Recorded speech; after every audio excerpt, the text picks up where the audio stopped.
Since the beginning, humans have resorted to violence as a way to settle disagreements. Yet through the ages, people from around the world have tried to limit the brutality of war.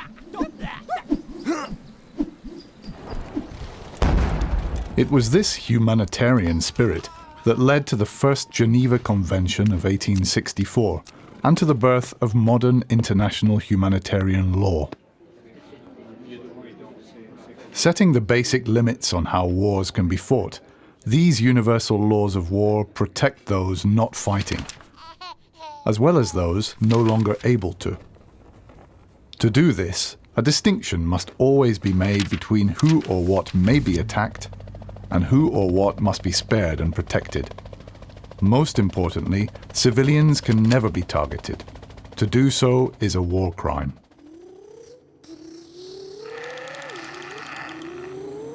When they drove into our village, they shouted that they were going to kill everyone. I was so scared. I ran to hide in the bush.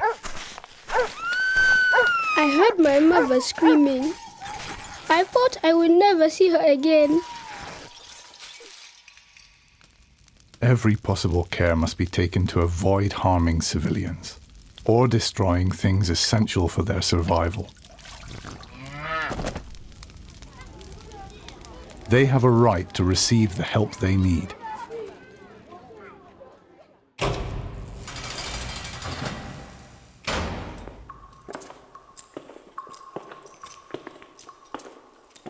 The conditions prisoners lived in never used to bother me.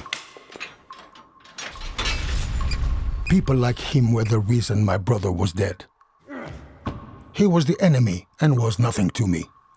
But then I realized that behind bars, he was out of action and no longer a threat to me and my family.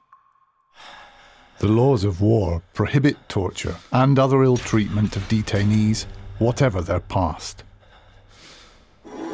They must be given food and water and allowed to communicate with loved ones.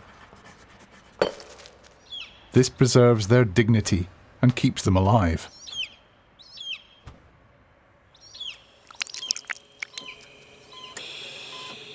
Medical workers save lives, sometimes in the most dangerous conditions. Fighters from both sides were wounded in a deadly battle. We were taking them to the nearest hospital. At the checkpoint, a soldier threatened us to treat his men only. We were running out of time, and I was afraid that now all of them were going to die. Medical workers must always be allowed to do their job, and the Red Cross or Red Crescent must not be attacked. The sick or wounded have a right to be cared for, regardless of whose side they are on.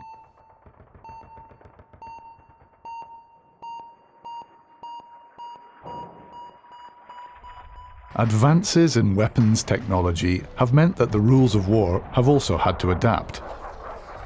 Because some weapons and methods of warfare don't distinguish between fighters and civilians, limits on their use have been agreed.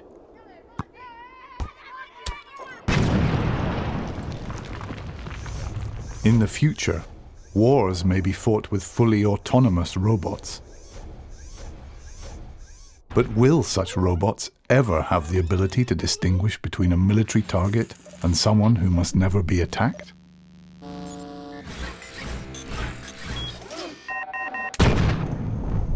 No matter how sophisticated weapons become, it is essential that they are in line with the rules of war. International humanitarian law is all about making choices that preserve a minimum of human dignity in times of war and make sure that living together again is possible once the last bullet has been shot.